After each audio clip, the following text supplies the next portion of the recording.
Just 4 days before the 2004 presidential election in the United States, an unexpected video of Osama bin Laden was broadcast across major news channels, sending shockwaves through the nation. This wasn't just any election, it was one of the most significant in U.S. history, heavily influenced by the tragic events of September 11th, 2001. Both presidential candidates, incumbent George W. Bush and his challenger John Kerry, had built much of their campaigns around promises to track down and bring Osama bin Laden to justice, vowing to retaliate for the devastating 9/11 attacks if elected to office. In this newly released tape, aired by Al Jazeera, bin Laden appeared healthier and more confident than anyone had expected. What made this video even more alarming was his clear and unapologetic admission of responsibility for the 9/11 attacks, more direct and explicit than any of his previous statements. The tone and presentation of the video seemed carefully crafted to send a message, not just to the American people, but to the entire world. Osama bin Laden, the most wanted man on the planet, was alive, well, and seemingly unafraid. The footage was a taunt, a bold declaration that despite all efforts to capture him, he still felt secure in his undisclosed location. While this video caused an uproar in the United States, a very different scene was unfolding behind the closed doors of the CIA headquarters in Langley, Virginia. There, a specialized task force dedicated to hunting down bin Laden found themselves at a frustrating standstill. Despite years of relentless efforts, almost every lead they had painstakingly pursued had gone cold. Bin Laden's ability to evade capture wasn't just a tactical failure. It was a source of deep embarrassment and growing frustration for the intelligence community. This situation was made even more disheartening by the knowledge that, just a few years earlier, they had been tantalizingly close to capturing him. The man who now boldly declared his victory through a videotape had once been within their grasp. Nearly 3 years prior, in the chaotic aftermath of the September 11th attacks, U.S. forces launched an invasion of Afghanistan. By October 2001, the Taliban regime had collapsed, and al-Qaeda fighters were driven into retreat, forced to flee towards the rugged, mountainous terrain in the eastern part of the country. It was in these inhospitable mountains, particularly in the Tora Bora region, that American intelligence believed bin Laden was hiding. The caves of Tora Bora became notorious as al-Qaeda's stronghold, a network of natural fortifications that offered both refuge and strategic advantage. Despite intensive military operations and heavy bombardment, bin Laden managed to slip away, vanishing into the shadows once again. And now, as the video played across television screens in the U.S., it served as a bitter reminder of that missed opportunity. The CIA's failure to capture bin Laden back then had allowed him to resurface, mocking their efforts with every word he spoke in that broadcast. Here, al-Qaeda fighters shut themselves in the caves of Tora Bora, and the CIA thought that Osama bin Laden was also here. The American army fought a fierce battle against al-Qaeda in Tora Bora with local Afghanis, but when they did not succeed, heavy airstrikes were decided. But by the time the American army won this battle, bin Laden had fled from here. Only 20 people were caught after the battle was over, and the CIA lost its first golden opportunity to catch Osama bin Laden. But the CIA did not know that one of the 20 people who were caught from here would open their way to find bin Laden. This was Mohammed al-Qahtani, who was a completely new name for the CIA before being caught.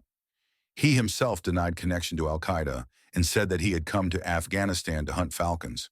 But when the CIA recorded his fingerprint, it matched his system. Just a few weeks before September 11th, a man tried to enter the United States at Orlando International Airport.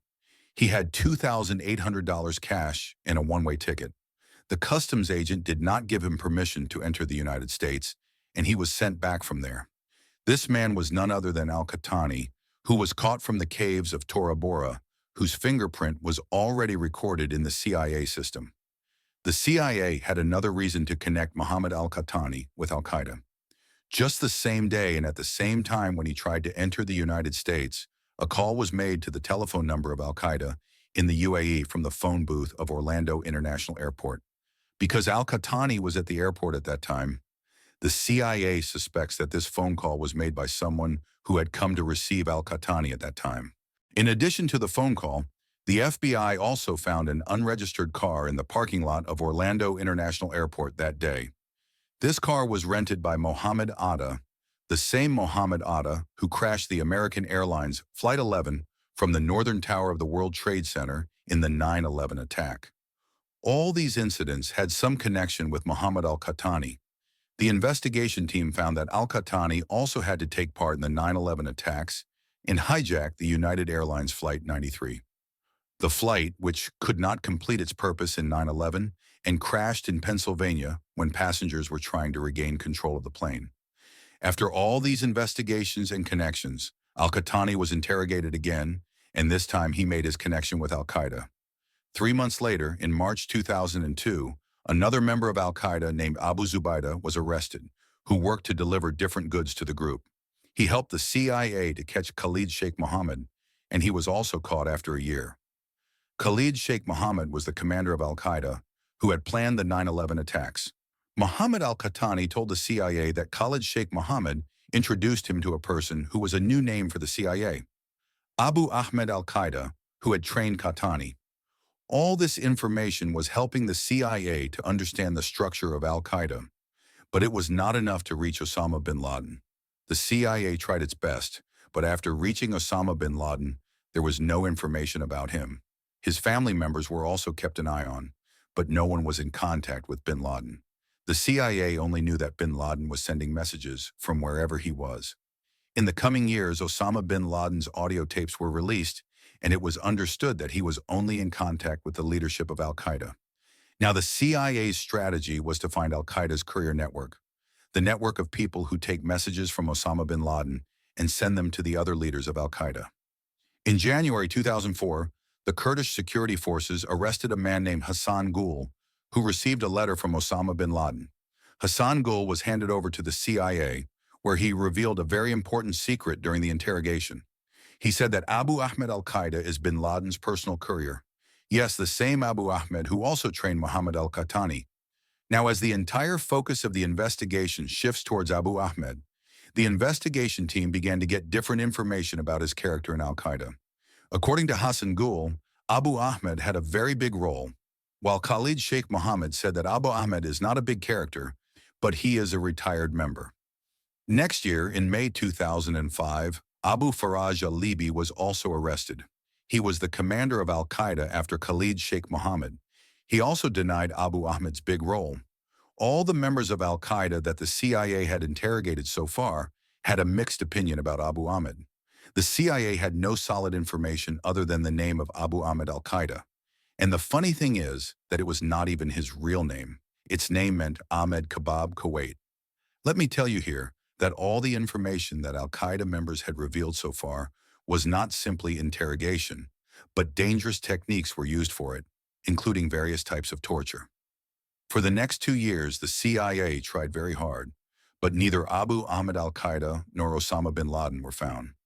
Instead, the next information came from another secret agency. In 2007, the CIA got information about Abu Ahmed's real identity, which did not come from the CIA network. Information revealed that Abu Ahmed's real name is Ibrahim Saeed Ahmed, and he is a Pakistani whose family had moved to Kuwait. In the last 2 years, they only knew his real name, but it was going to take a few more years to catch him. The CIA put all its focus on tracking Ibrahim Saeed, alias Abu Ahmed al-Qaeda. All calls from Kuwait and other Middle East countries to Pakistan began to be tapped, hoping that Abu Ahmed could be traced from somewhere. After monitoring hundreds of thousands of phone calls and waiting for 3 years, in June 2010, he finally had a phone call. He was talking to each other in Arabic and Pashto, and during the conversation, the person in Pakistan said in response to a question that I am with the same people I used to be with. This was the reason why the CIA suspected that he was Abu Ahmed al-Qaeda. In addition, this person in Pakistan was trying his best to save his location from tracking. His mobile would only turn on for a few minutes and then turn off again, and it would only turn on when he was going to Peshawar. With all these actions, the investigation team was sure that he was Abu Ahmed al-Qaeda. Therefore, his spying began at the ground level. For this, in August 2010, a Pakistani CIA agent was entrusted with this task. First, he identified Abu Ahmed in Peshawar and started following him. After many hours of driving, Abu Ahmed went to his house. The CIA had found out about Abu Ahmed's house, but this time he did not want to make any mistakes. He quietly started keeping an eye on him, because it was Abu Ahmed who could have taken the CIA to Osama bin Laden's hideout. Even after many days, Abu Ahmed did not go to a place where bin Laden could be. That's when the CIA suspected that bin Laden is not anywhere else, but lives in this compound with Abu Ahmed. At this point, the United States wasn't 100% certain, but all the intelligence gathered over the past decade pointed to one conclusion. The man they had been hunting for 10 long years, Osama bin Laden, was most likely inside this compound. With the intelligence agencies having done their part, the responsibility now shifted to a specialized military unit assigned to carry out a high-risk raid on the house. On the night of May 1, 2011, at exactly 11 p.m., two Black Hawk helicopters lifted off from the Jalalabad airfield in Afghanistan. Their destination? A fortified compound in Abbottabad, Pakistan, believed to be bin Laden's hiding place.